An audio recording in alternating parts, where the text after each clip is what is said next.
একটি 70 বছরের একটা ঐতিহাসিক রাজনৈতিক দলকে আপনি কি করে নির্বাচনের মধ্যে বাদ দেন? তাহলে আজকে যারা এই ইলেকশন করতেছে তাহলে সবাই এই কথা যদি বলা হয় তাহলে সবাই স্বাধীনতা বিরোধী।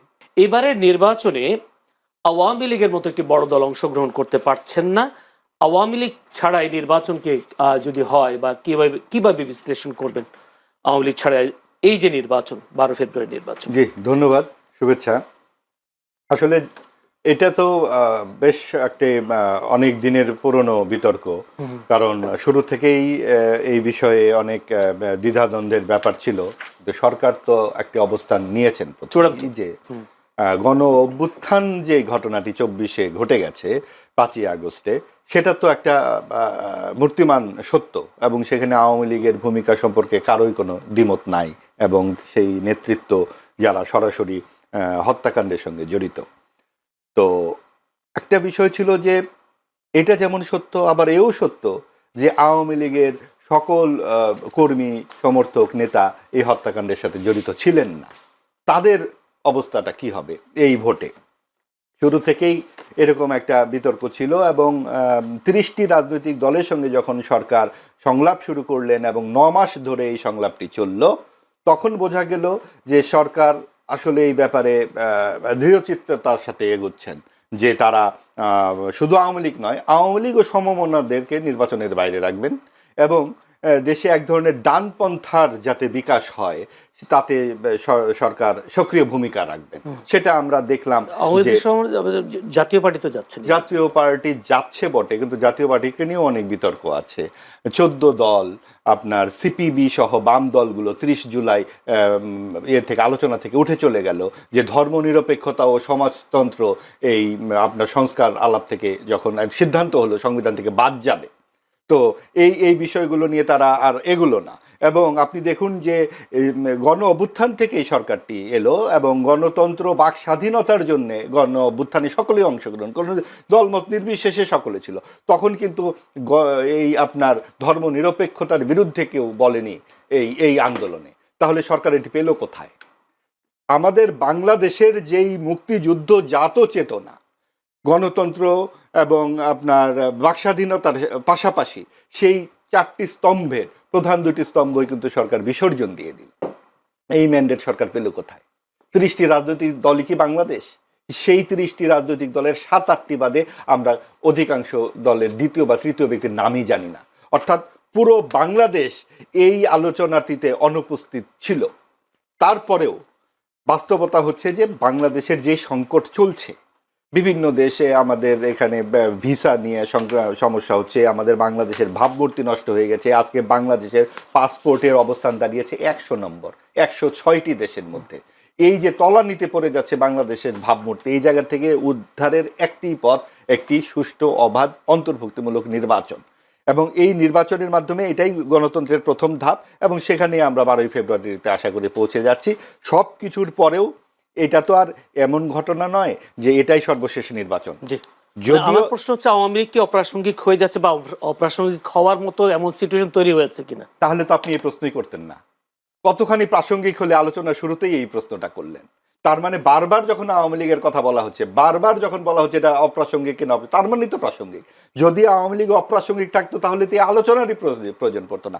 সব কিছুর মধ্যে কেন শুরুতেই আওয়ামী লীগের কথা আসতেছে? কাজেই আওয়ামী লীগ যেমন অপরাধ করেছে এটাও সত্য, আবার আওয়ামী লীগ মুক্তিযুদ্ধের নেতৃত্ব দানকারী। একটি 70 বছরের একটা ঐতিহাসিক রাজনৈতিক দলকে আপনি কি করে নির্বাচনের মধ্যে বাদ দেন? তাহলে তো জামাতে ইসলামীর ভূমিকাটিকে এখানে আলোচনায় আসতে হবে, যে 71 সালে তাদের ভূমিকা ছিল কি ছিল। তাকে যদি আপনি নিতে পারেন তাহলে আওয়ামী লীগকে কেন অন্তর্ভুক্তি করতে পারলেন না? এবং সেই জায়গাতে আমাদের সকল দল যদি থাকতে পারতো, তাহলে যেটা আমাদের 91-তে, 96-তে, 2001-এ যে 3টি নির্বাচন আমরা দেখেছিলাম সকল দলের অংশগ্রহণে, সেটি যখন অনুপস্থিত থাকছে। আরেকটি কথা হচ্ছে, আওয়ামী লীগ যখন ছলে বলে কৌশলে নির্বাচনগুলো 3বার, তখন আওয়ামী ও সমমনারা নির্বাচন করেছিল। তখন বলা হতো বিএনপি জামাত সব কুকাণ্ডের হোতা, এরা আগুন সন্ত্রাসী, এদেরকে নির্বাচনে আসতে দেওয়া হবে না। বেগম খালেদা জিয়াকে 8 বছরের জন্য জেলে দিয়ে দেওয়া হলো এতিমের মামলার জন্য, একটা ছোট্ট একটা মামলাতে তাকে নির্বাচন অযোগ্য ঘোষণা হলো। ঠিক একইভাবে এবারও কিন্তু বিএনপিও সমমনায় নির্বাচন করছে। আজকে যদি আওয়ামী লীগ এই মাঠে থাকতো তাহলে বিএনপি ও জামাত কি আজকে এরকম মুখোমুখি থাকতো? তখন কিন্তু বিএনপি জামাত একদিকে থাকতো। অর্থাৎ এই যে ডানপন্থার যে সম্প্রসারণ আমরা দেখতে পাচ্ছি, সেই ক্ষেত্রে বিএনপি কিন্তু এখন একটু উদার পন্থী রাজনৈতিক দল হিসেবে আবির্ভূত হয়েছে। কাজেই এই সমীকরণগুলো কি দাঁড়ায় এই 12 তারিখে সেটা বোঝা যাবে। আওয়ামী লীগ অবশ্যই প্রাসঙ্গিক। ধন্যবাদ আপনাকে ব্যারিস্টার শাহরিয়ার। প্রশ্ন একটাই, যদি বলি মহাবাজ ভাই একটুখানি বলছিলেন জামায়াত যদি নির্বাচনে অংশগ্রহণ করতে পারে মুক্তিযুদ্ধ বিরোধী দল হিসেবে, আওয়ামী লীগ কেন অংশগ্রহণ করতে পারবে না নির্বাচন, তার একটা প্রশ্ন, আপনি কি বলবেন আসলে? ধন্যবাদ আপনাকে। আপনার মাধ্যমে আপনার টিভি সমস্ত দর্শকদেরকে সালাম ও শুভেচ্ছা, এবং আপনাদের কাছে সালাম আলাইকুম রহমতুল্লাহ বারাকাতুহু। প্রথমে মাহবুব ভাই, উনি তো সাংবাদিক মানুষ, অনেক পড়ালেখা, আমি তো কি বলবো নগণ্য সেই তুলনায়। এনিওয়ে, প্রথমে একটা জিনিস দেখায় দিই যে আমাদের পাসপোর্ট হচ্ছে 92 গ্লোবালি, এবং কতগুলোর মধ্যে 192-র মধ্যে। সো এবং এটা 2025 সালে ছিল 100, সো 8টা থেকে উপরে আসছে। এর আগে ছিল 210, সো এগিয়ে এসছে, 8 ধাপ আমরা ইমপ্রুভ করছি। সো 110 থেকে 1 বছরের 1.5 বছরের মাথায় তাহলে 18 ধাপ উপরে এসছে। সো এটা এই যে আমি দেখাই দিলাম, সেজন্য আমি দেখাই দিলাম যে পাসপোর্ট অফ বাংলাদেশ, এটা এই আপনি গুগল যে কেউ করলেই দেখতে পাবে। এনিওয়ে, সো পাসপোর্টের মান কমে গেছে, তা না উল্টা বেড়ে গেছে, 18 ধাপ উপরে উঠছে, এবং আমরা এখন 45টা দেশে বিনা ভিসায় যেতে পারবো। এবার আসেন, দেশের 2-4টা নাম বলবেন? না, আমার ওইটা প্রাসঙ্গিকটা আপনি বলছেন যে 100, সেটা আমি বলে দিলাম, যে কারেকশন করে দিলাম আপনার সাথে। আমার এই যে আমি সেজন্য এটা দেখাই দিলাম, আপনার কাছে যদি 100 টাকা ওটা আমাদের বুরুন্ডিতে যাওয়া যাবে আমাদের। বুরুন্ডি কোথায় গেলাম না গেলাম, দ্যাটস ইমম্যাটেরিয়াল। ম্যাটেরিয়ালটা হচ্ছে আপনার পাসপোর্টের ধাপটা উপরে উঠছে কিনা। সো ওই জন্য একটু বললাম যে আমরা যখন আসছি ভাইয়ের সাথে তো বসছি, ওই জন্য একটু ইয়ে করে হয়তো কথা বলতাম। দ্বিতীয় কথা, আপনি যে প্রশ্ন করছেন সেই প্রশ্ন, 2টা বয়ান তৈরি করা হচ্ছে। একটা বয়ান হচ্ছে আওয়ামী লীগ, নিরীহ আওয়ামী লীগ, আওয়ামী লীগ এবং নিরীহ আওয়ামী লীগ। সো মুজিববাদের মধ্যে নিরীহ মুজিববাদ আর মুজিববাদ বলে কোনো কিছু আমার কাছে নাই, এবং আমি যেগুলো বলতেছি এগুলো সব আমার পার্সোনাল ওপিনিয়ন বলতেছি। দ্বিতীয় কথা, ভাই আর একটা কথা বলছেন এখানে, ধর্মনিরপেক্ষতা এবং সমাজতন্ত্র, এই 2টা হচ্ছে পিলার। এই 2টা পিলার হচ্ছে ইন্ডিয়ান ক্রাফটের। এটা আমি সব জায়গায় বলছি, এটা হচ্ছে পুরাতন কথা, এটা নতুন কথা না। এবার আপনার প্রশ্ন উত্তর দিই, বাংলাদেশ জামাতে ইসলামী যদি ভোট করতে পারে তাহলে আওয়ামী লীগ কেন পারবে না? তো জামাতে ইসলামের বিরুদ্ধে, তার আর একটা জিনিস বলে দিতে, আর তার আগে আর একটা উত্তর দিয়ে দিই। ভাই বলছিলেন যে আওয়ামী লীগ ও সমমনা, আওয়ামী লীগ ও সমমনা, জাতীয় পার্টি 248টা সিটে কন্টেস্ট করতেছে, এবং জাতীয় পার্টি না বললেন 14 দলের কথা, আনাসের মঞ্জুর সাহেব, আনিসুল হক মাহমুদরা এনডিএফ বলে ন্যাশনাল ডেমোক্রেটিক ফ্রন্ট করছে।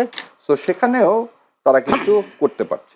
সো এই কথা বলা যাবে না যে এটা একটা ইনক্লুসিভ না। এই সুজাতা সিং এর মতো যে কথাটা, সুজাতা সিং জাতীয় পার্টিকে নিয়ে এসে 13 সালে বলছিল লেজিটিমেসি, ভারতের লেজিটিমেসি না পাইলেই আমাদের ইলেকশন লেজিটিমেসি হবে না, এটা না। এখন যে তর্কটা নতুন করে করা হতে চাচ্ছে যে জামাতে ইসলাম আসছে বলে আওয়ামী লীগ আসবে, আমি যদি এখন বলি বিএনপি তো মুসলিম লীগ এবং বামফ্রন্ট, যে জাদু মিয়ারা যারা মুক্তিযুদ্ধকে সমর্থন করেন, তাদের সমন্বয় তো বিএনপি। তাহলে আজকে যারা এই ইলেকশন করতেছে, তাহলে সবাই এই কথা যদি বলা হয় তাহলে সবাই স্বাধীনতা বিরোধী। আর যেটা ভাই বললেন যে আওয়ামী লীগ স্বাধীনতা নেতৃত্ব দান করছে, আমার কাছে এখানে যে বাংলাদেশের সমস্ত মানুষ নেতৃত্ব দান করছে স্বতঃস্ফূর্তভাবে, যেভাবে 24-এর এই দ্বিতীয় স্বাধীনতায় আপামর জনসাধারণ ছোট্ট বাচ্চা থেকে বৃদ্ধ পর্যন্ত অংশগ্রহণ করছে, খালি ফ্যাসিস্টকে সরানোর জন্য না, ভারতীয় আধিপত্যবাদের বিরুদ্ধে। এবং আমাদের সেই 71 সালের মুক্তিযুদ্ধটাও ছিল পাকিস্তানের হাত থেকে নিজেদেরকে রক্ষা করা এবং ভারতীয় আধিপত্যবাদের মধ্যে পড়ে না যাওয়া। এটাই ছিল মানুষের চাওয়া, যেটা 72 সালে আমরা দেখলাম যে না, ভারত আমাদের স্বাধীনতাটাকে ছিনতাই করে নিয়ে গেছে, এবং এই ছিনতাই করতে ছিনতাইকারী হিসাবে ইউজ হয়েছে বাংলাদেশ আওয়ামী লীগ। সো এই যে ছিনতাইকারী 2বার আমার দেশের স্বাধীনতাকে সার্বভৌমত্বকে ভুলণ্ঠিত করছে, তার সাথে জামাত ইসলামের তুলনা করা কোনোভাবে প্রাসঙ্গিক না। তো সেই কারণে জামাতে ইসলাম এবং আওয়ামী লীগকে এক জায়গায় করা যাবে না।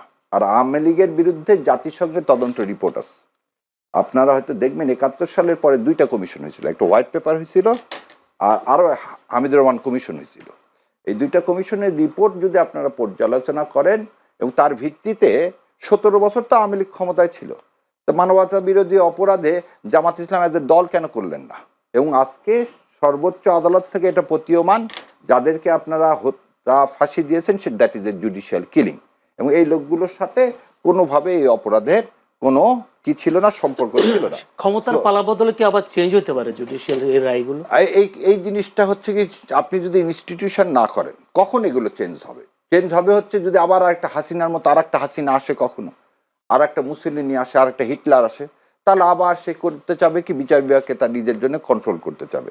আর যদি সেটা না করতে চাওয়া হয়, ভাই আমাদের সবার একটা স্বপ্ন হচ্ছে একটা বাংলাদেশ, যে বাংলাদেশটা দাঁড়িয়ে থাকবে আত্মমর্যাদার সাথে, যে বাংলাদেশে ক্রিকেটরা খেলতে পারবে সারা পৃথিবীর সাথে, যে ক্রিকেট খেলার জন্য কোনো দেশের উপর আমাকে কি করতে হবে না, আমার উপরে তাকে তোষামত করতে হবে না। এবং আজকের যে বাংলাদেশ, খেললাম না তোমার T20, কিন্তু তারপরে আমি তোমার আধিপত্যবাদ মেনে নিব না, এটাই হচ্ছে বাংলাদেশ।